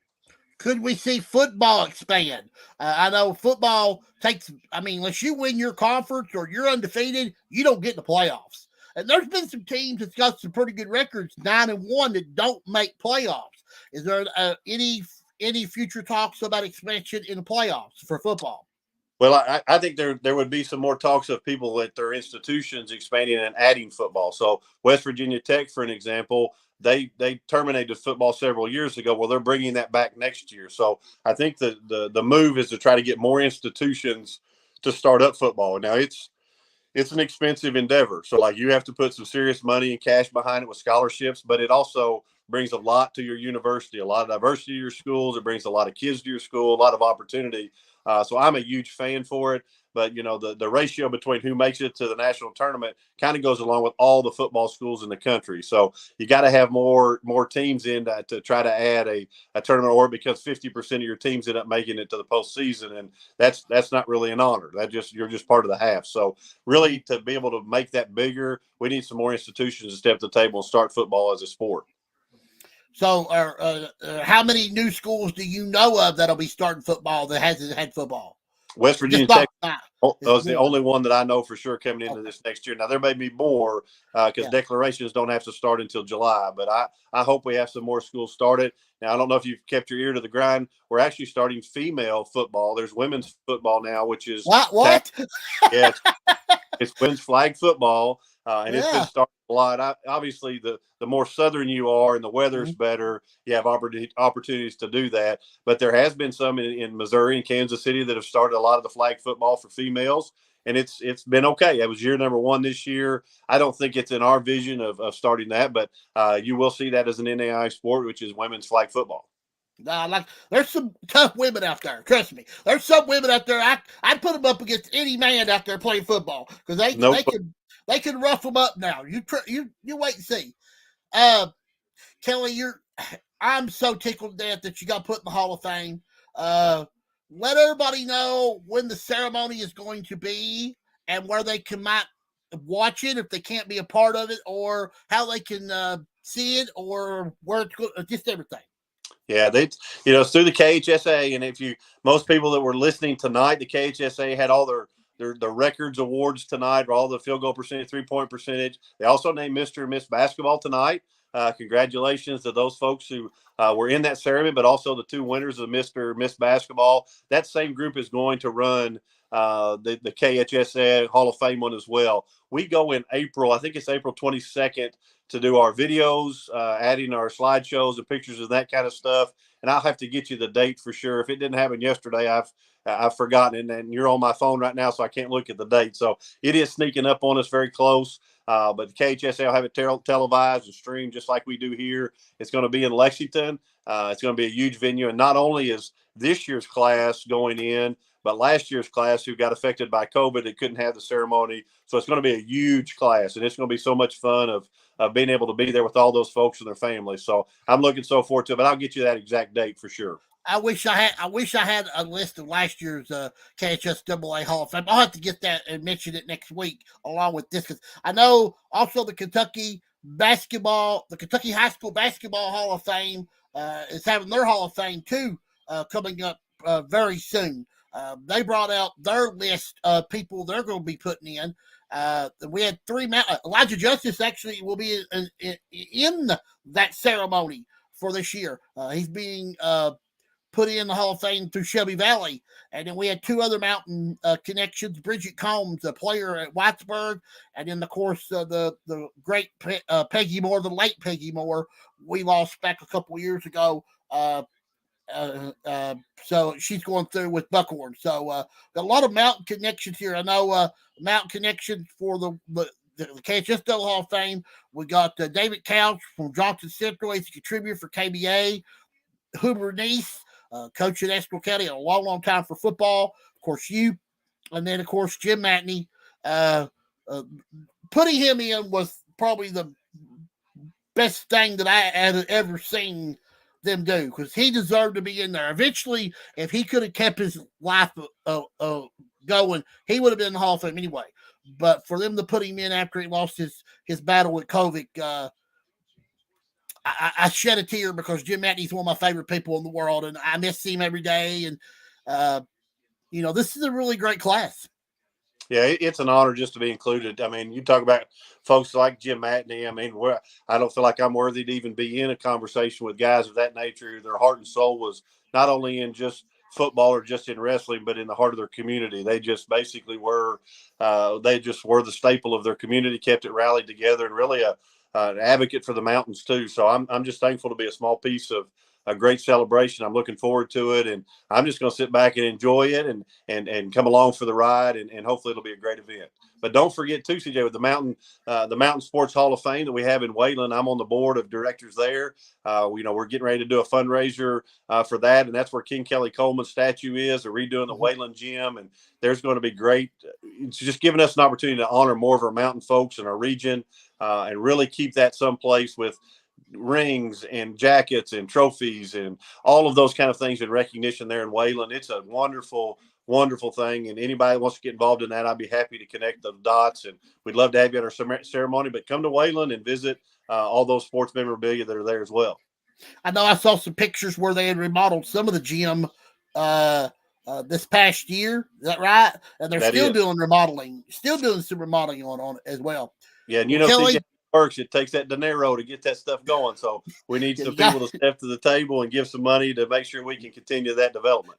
Yeah, there ain't no question about that. Everything costs these days. If you just watch the price of gas go up, and you get to see that. Well, Coach, absolutely an honor. I wanted to ask you if you're free on a Sunday evening next year. I would love to have you be my co-host. Spend a couple hours with you. Let's talk all kinds of different things, and I would love to do that if you would like to do that for me. Anytime. This is good mental health for me. I don't have to balance budgets or tell coaches what to do, so I appreciate you. We'll certainly spend all the time you want to. I promise. I will holler at you during football season. I'd like to get you on here on a Sunday evening when I get back. Get back in here and bring you on as my co-host for a couple hours, and we'll spend some good quality time together. I'd love that. Good luck to you at the KHSAA Hall of Fame. Good luck with your other Hall of Fame. You're a great man. Keep up the good work there at Pikeville College. and just keep us informed of what's going on there. We'll be listening, and you have a phenomenal time, and we'll see you pretty soon. All right, CJ. I appreciate you. Thank you you, much. Kelly. Thank you very much. Kelly Wells, athletic director at Pikeville College, a longtime coach and longtime player, really great player, really great coach. Thanks him so much. Thank you again, Coach. Thank you. We're going to go ahead and see you later. We're going to go ahead and bring John Lowe in here. I believe I've caught him on supper time again. I'm always catching him on supper time. I always have a hankering for junk food when I'm about to go on your show. Well, that's okay. Because, I've got Wendy's waiting here in front of me, so I'm going to have to warm up when the show's over. So, I can't eat and talk because that would be a disaster. I was just talking with Kelly Wells. John, that right there is the most nicest man that you could ever meet in college sports. Besides Scott Cornett, because Scott Cornett's really friendly and always will, but Kelly will go beyond him to help you in anything you need. Absolutely. I've heard a lot of good stories. I haven't had the opportunity to meet him in person yet, but heard a lot of great things. Yeah, you guys, I know because of COVID, you guys have not done one in 3 years, but I hope you guys come back with the Appalachian Wireless college football, cover Pikeville and the Union and the Cumberlands, and get them on TV because I used to like to watch those games. I went to a couple of Union games. Yeah, I saw you. I saw Courtney there when she first started. When one of her first games, she was there for a Union game. Yeah, I think it was Clay County, not Clay. Central. Yeah, but that was the first time I saw her there. Then I saw her again for another, I think, Union game. Then I saw you at several Union games. But see, when you used to cover the Brass Lantern, and they don't play that game no more. Hopefully, with the new coach coming back to the University of Cumberland, they'll get that game back on the schedule in the future. I know the Cumberland. I'm hearing rumblings that might happen. Yeah, I'm hoping it will because I missed the Brass Lantern. That was one of the bigger games on the schedule. Everybody loved that game, but I know a lot going on. I'm guessing Courtney's not back from Lexington. I guess she probably spent time with her family and stuff down there. But she is at the Mr. and Miss Basketball. Well, actually, they just announced that a few minutes ago, and yes, we did. Let's go ahead and give you that again. The boys' Mr. Basketball was Turner Butchery from Bowling Green. I remember him from a couple of years ago when he played, when the year Bowling Green had that big run. And then Miss Basketball was Amara Jenkins from Anderson County. I know going in that our mountain schools, they had a good chance to get a Miss Basketball or Mr. Basketball, but it was going to be hard to probably beat these two. What are you thinking? Cassidy Rowe was probably the one that would have come the closest, in my opinion. And as I'm told, Cassidy and Aaliyah were sitting next to each other at the ceremony. So I believe they're going to be roommates. So, I mean, that was probably, you're right. I think it was probably going to be those two. But I mean, I thought a Cal had an outside shot. I thought the Napier had an outside shot. And that, it was a good class this year on both sides for girls and boys for our mountain teams. Speaking of the boys' Sweet 16, a good tournament. I thought it was one of the better tournaments they've had in a long time. Close games everywhere. Biggest margin of victory was 10. Overall, we got a phone call. Hold on 1 minute, John. Let me take this phone call. It's my boy Ryan. He's going to have something good to say to me. So hold on. You're good. Go ahead, call your CJ Howard show. Well, that's okay. I'm ready for whatever you got. Shoot it at me, big guy.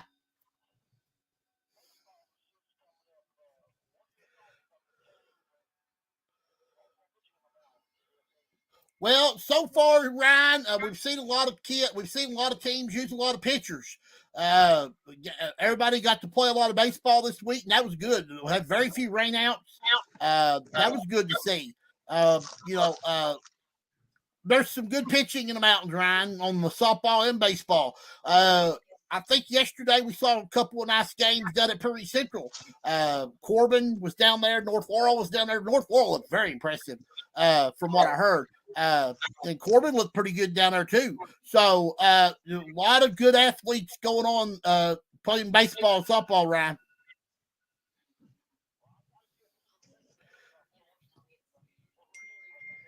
Absolutely no problem, sir. We'll check you out and I'll pick you up. We'll see some baseball. All right, thank you, Ryan. Ryan Farmer. All right, Ryan Farmer from Leslie County. You wanted to talk a little baseball there, John. He's right. We'll get into baseball in just a moment. I want to focus on the state tournament. Biggest winning margin was 10. But we had every game be a nip and tuck till final 2 or 3 moments. Did you think our Mountain team? I know Pikeville played well. I think they played. First of all, let's break the Pikeville North Laurel game down. Mhm. Everybody was so focused on Reed Shepherd versus Pikeville that I think we forgot how good Pikeville's other guards were. And I thought the lack of experience in Rupp Arena might have hurt North Laurel a little bit. What do you think? Well, don't forget, Pikeville hasn't really played in Rupp Arena. Like this Pikeville team has not played much in Rupp Arena either. I mean, they got a coach that's been there, but I think a lot of it was. And let's not disregard Reed Shepherd. He still had a good game. You did. Ryan Davidson had a fantastic game. But I think Pikeville has this way of kind of being grittier. They have good guard play. They're good from the outside. They showed that against GRC as well. Mm-hmm. This was I was pleasantly surprised by how well Pikeville played over the course of the 2 games they were in. It was just I thought it was about as good of a tournament as you can have for the Mountain teams with the draw they had. Mm-hmm. GRC, they ended up winning the whole thing. So, everything. And probably could have been sent to the house twice. Lincoln County took them double overtime, and Pikeville had them right where they wanted, but Pikeville made a crucial turnover and a big missed 3-pointer that would have gave them the lead. So, and then Lincoln County takes them to double overtime. You're thinking, is Lincoln County going to really do this? And then they just ran out of gas there in that last overtime.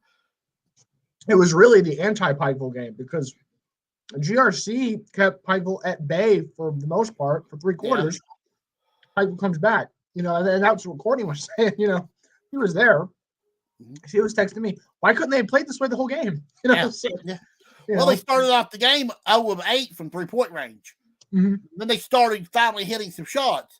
I thought the craziest stat of the entire tournament coming the Covington Catholic Ashland game. At halftime, Ashland's up 7 or 8. If you hadn't seen the stat sheet, then you wouldn't believe this. And then I heard Nathan say Harold Brashear just told him, he said, listen to this field goal percentage. Covington Catholic in the first half was 16 to 23 from the floor and was behind 8. Mm-hmm.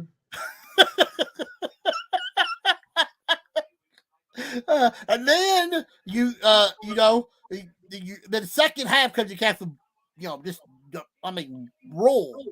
Took over. Ashland couldn't buy a shot, but that just shows you the difference between a lot of these teams that made these comebacks done them in the second half, fourth quarter. Mm-hmm. And then we saw some really great basketball. This was the best field of 16, I thought, if you wanted competitive action. Because a lot of times you don't get that. You get 1 or 2 games, and then you get a bunch of snoozers. That's why I'm asleep over there in the bleachers. Take out the GRC Perry game, and everything is there's good parity in the whole field. And you saw it that last day. I don't think it was there. Both semifinals were decided by 3 points. Warren Central GRC went down to the last play, So, and by the way, that afternoon, I don't think anyone predicted Warren Central. I'm sure a lot of people predicted GRC. I don't think anyone predicted Warren Central out of the other half of that bracket. You had that Warren Central Male game that was a classic. Everybody picked Male. Everybody had Male going.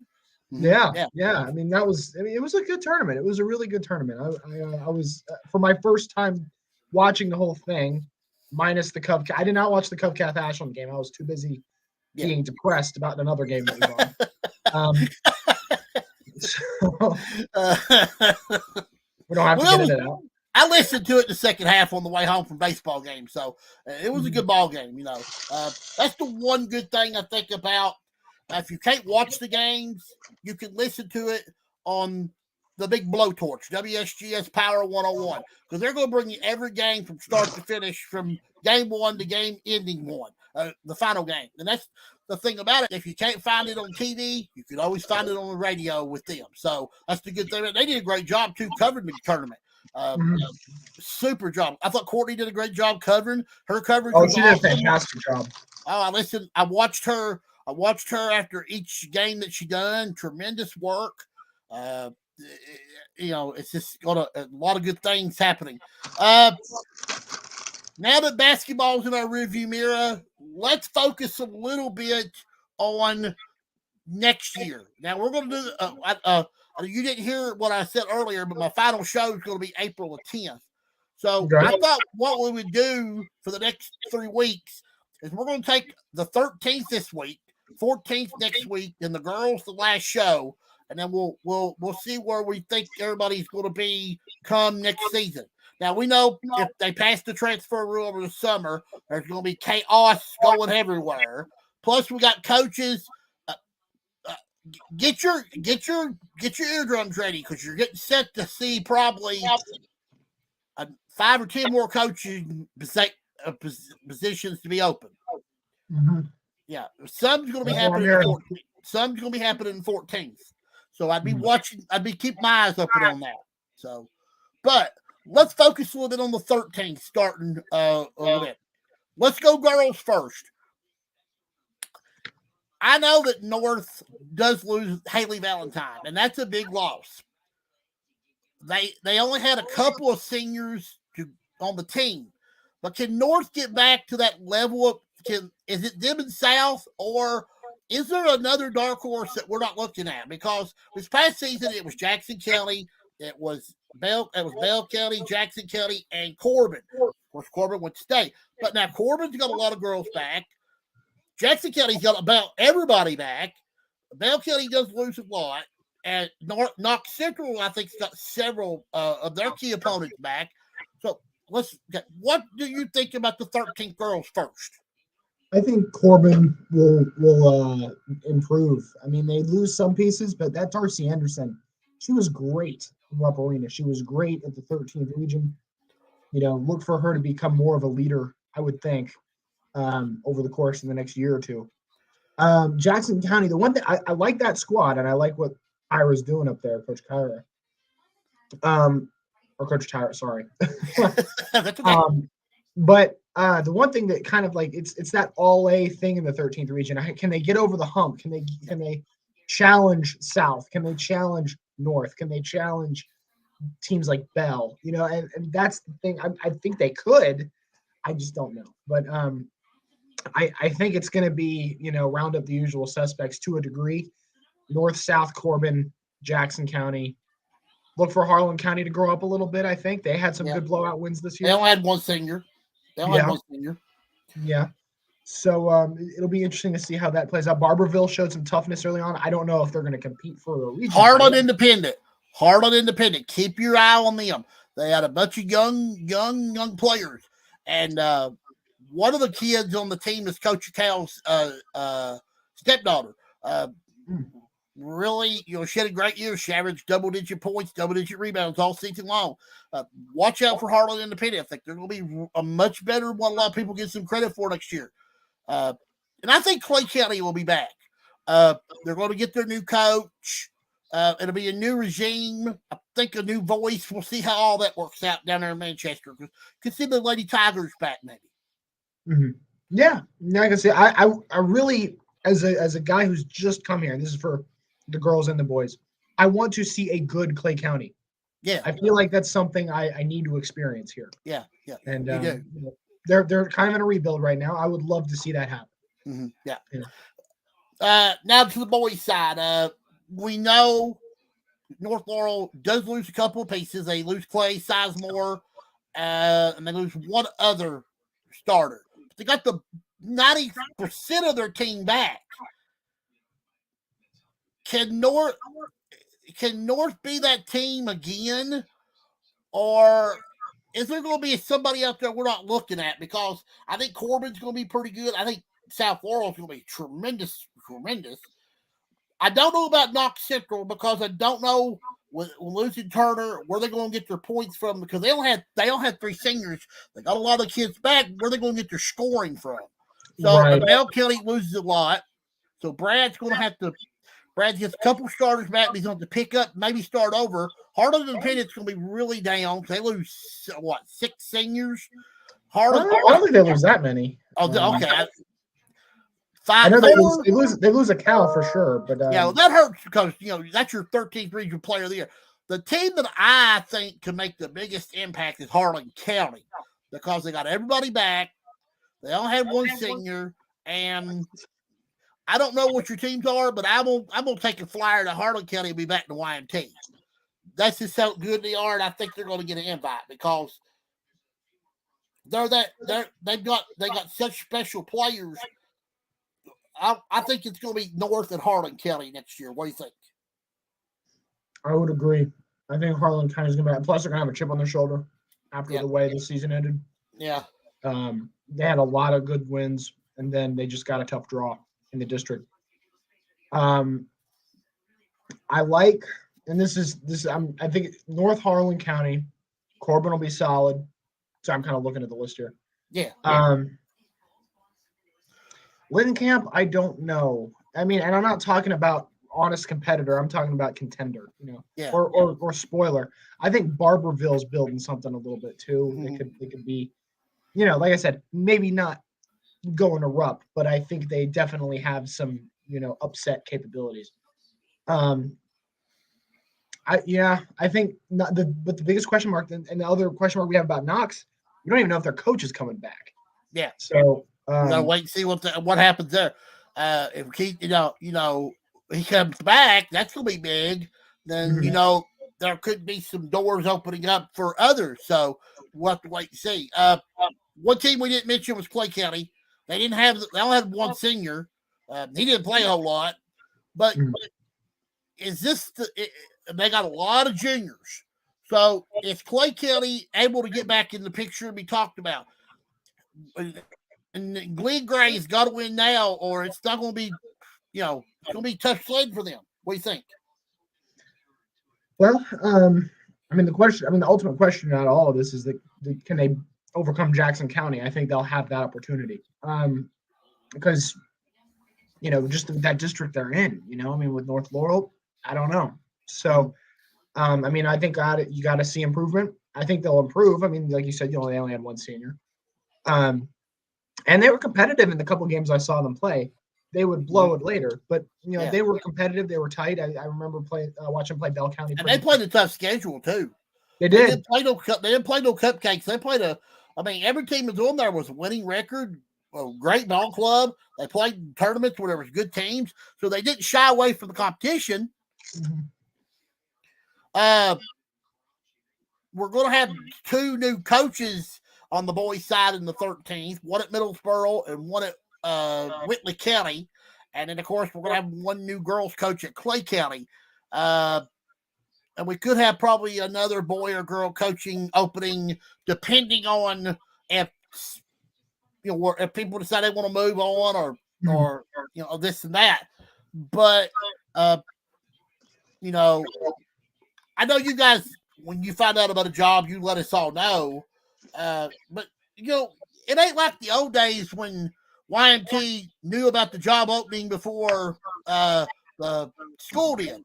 A lot of times, seriously, today so-and-so is resigned at so-and-so.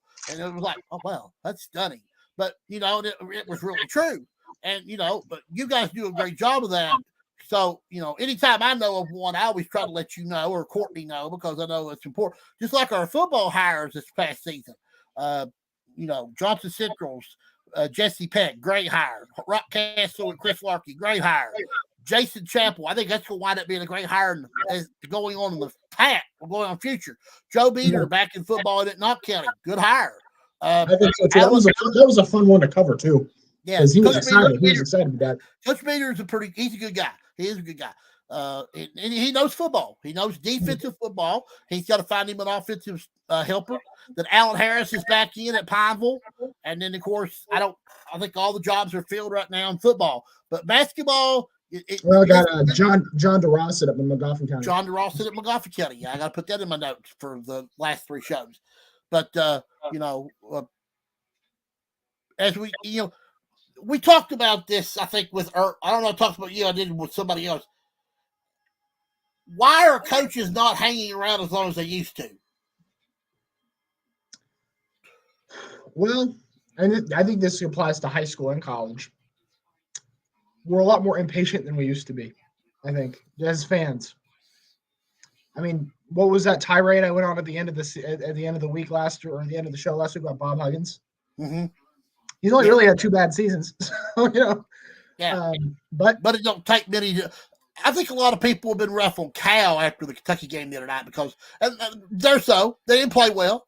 It's his responsibility to make them play well. Mm-hmm. But you're starting to hear today I think the start when you hear the Damian Collins coming back, I think you're going to see most of this Kentucky team return. So, and then Cal's going to have to change the coach. He's going to have to learn to play zone. He's going to have to learn to do some other things. He's got to change as a coach. If he don't see it, somebody close to him needs to tell him he needs to see it. Because look at the other coaches that are the Sweet 16 are still playing. They've adjusted. Look at Calvin Sampson at Houston. I would have never thought he would have been, much more when he got to Houston after he had great success in Oklahoma. But he learned he had to retool and redo. And I think coaches have got to learn that. If you don't, then you're not going to be a good coach. I think to a degree, though, with Cal this year, he has adapted out of the one-and-done system. So, he's adapted a little bit to embrace the transfer portal and do what you can with that. I think part of the problem, and he talked about it after the St. Peter's game, he was coaching a team that was, not the same team from like a month ago, with injuries and the dynamic of the team kind of shifted a little bit after that Tennessee game and the Tennessee game in Knoxville. And now it wasn't quite the same roster, wasn't quite this. It was, it was just a little different. It just wasn't quite it. And, St. Peter's has proven they're no slouch. So, Kentucky was never the same after the Tennessee game. Tennessee game destroyed them. And they never did find their identity after that. So, and I think they were starting to have problems. And I think this wouldn't sting as badly if it weren't coming off of last season. Last season they had moderate success, say go to the Elite Eight or something. I don't think this stings as badly. But I think with not going in 2020 because of COVID, then having a really, really bad season, and then going back to the NCAA tournament for the first time in 3 years and then laying an egg, that's where it stings the most, I would think. So at least that's what I see. But I see and not to go too far into the subject, but I see a lot of Steve Cornelius even wrote an op-ed on is it time to move on from Cal and get who? Yeah. So right. Kenny Payne went to Louisville. If you was going to use him, then you got 5. He's got 5 other assistant coaches all over there that have all been fired. That have all not. Are those 5 any better than Cal? Mm-hmm. What do you? I don't even know if you get Preston Spradlin. I don't think that would work. Not right away. So I think you're better off sticking with. Plus, it's not like Kentucky could fire him anyway. He's got a lifetime contract. So, yeah. You have to basically be pressured to resign. So, I just think that with the way the women played, the men played, it was just so disappointing that you would think you'd get a little more satisfaction out of it, which there wasn't much to go on this time. So we go from there. I'm going to let you go so you can finish supper. I know you. Oh, I'm done. Of it. Oh, you're done. I know we mentioned you like historical things, and this is a good friend of mine, Nolan. You've heard me mention Nolan many times on the show. He sent me a message telling me something that happened 20 years ago. I love it when Nolan sends me these things. Nolan, you keep sending them. I would love to have Nolan on the show one day, just to let people know how good an interview this guy is, and how knowledgeable he is. But he was telling me about John. 20 years ago, started on a Monday. Lee County baseball team made it to semifinals of state. They were one win from playing at Applebee's. That's back then when they still had the sectional baseball. You had to win 2 out of 3 to make it to Applebee's. All the way to Final 8, made it. And he was telling us about that. And he was wondering if Christy Combs would like to coach high school basketball girls. And Nolan put his name on it. I can answer that one thing, Nolan. I do remember the Lee County run. That was a great run. That year, strong region, Hazard. I can remember. I think that was MC Napier was still in the region. They were pretty good. Leslie County had a decent baseball team that year, but Lee County deserved. They had really great pitching. 1 through 4, the best pitching they had in the mountains. They just come up a little short there. But as far as Christy wanting to coach, I've heard that she wants to someday dabble in coaching. So we'll see where that goes. I actually think I saw her on the bench at the Buckhorn Hazard game, helping the Buckhorn coach out a little bit. So she might be getting stepping her toes in there a little bit. So I'll keep you updated on that, Nolan. But Nolan's smarter than weapon. Like I said, I'd like to get on the show someday. Mr. John, great job by you and Courtney the last 2 weeks. You guys have earned a little break here. I know your final sports overtime is coming up on Friday night. Next week we'll talk about Tanner with us. That'll be fun. Mm-hmm. Tanner's going to be with us, so you guys can get into some spirited conversation, and we'll talk about the 15th region boys and girls next week. And we'll talk some baseball and softball. We'll get your thoughts on some of the better softball, baseball teams. I know you guys will be out shooting some action probably here in the weeks to come, and we'll talk some baseball next week too. So yeah, probably starting this week or next week. Well, I mean for sure this week, but we are also working on a story about the anniversary of the shot heard around the state. Yes. With Laurel County, we'll be working on that this week as well. That'll probably, we're debating on whether to put that in our last sports overtime or put that in our 6 o'clock news that night. And then I'd like to see it on sports overtime, the final show of the year. That would be a good one. So, well, the only thing we're kind of debating too is do we want to make sports overtime the last one just all like last year they had the 606 awards. Do we want to make it just that? So that's kind of what we need to talk about. But we'll figure that out. I know. If you want to check out a baseball game tomorrow, Hazard Prairie Central boys, they're going to play baseball tomorrow. I think at Hazard or at Prairie. I think the Prairie, but that'll be two of the top teams in the 14th region baseball right there. So if you want to check that out tomorrow, they're going to be playing. I forgot to ask Harold if that was going to be on radio or not. Probably not. I say the baseball coverage will probably start couple weeks, but they just got done with state tournament. We'll have to wait and see. Yeah, I probably need a little break. Yeah. Everybody does.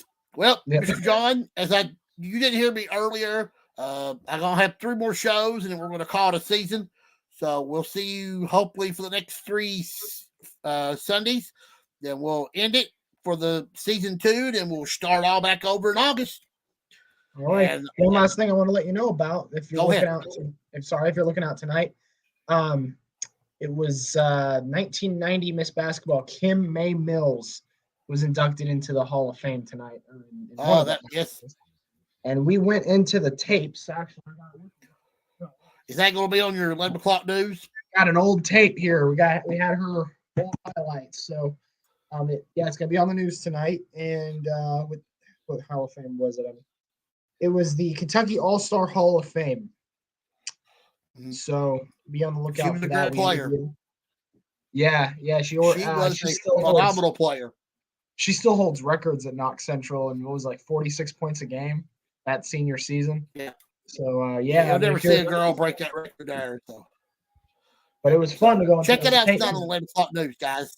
yeah, for sure. And It's fun always going check to- out John and Courtney. Yeah, I can't believe you got a VHS tape. it's not even VHS. It's like, look at this thing. It's like a Betamax tape. Look at that. Look at Oh that. my! I ain't seen beta in a long time. Everything's Let me- DVR now. So. Just for fun, let me read some of the things that are. By the way, I popped this in. What's the first thing I see? Rick Pitino in a Kentucky shirt. So we got Feds Creek and Magoffin County. We got Virgie and Belfry, just to kind of give you an idea how old this is. Wow. We got MC Napier and Lafayette. Wow, that must have been something from KYT there. Dilse Combs and MC Napier. Hazard Breathitt. Yeah, I mean, but the thing we have to do this on, it's like this old VHS looking thing, but because it's so old, from like the late 80s, early 90s, the top has come off and we have to physically watch it like do its thing and make sure that the tape doesn't get ruined. Now there's a company that will turn all those tapes and put them on a disc, on like a little file disc for you guys, so they'll never be destroyed. I can't remember the name. We need to look into that.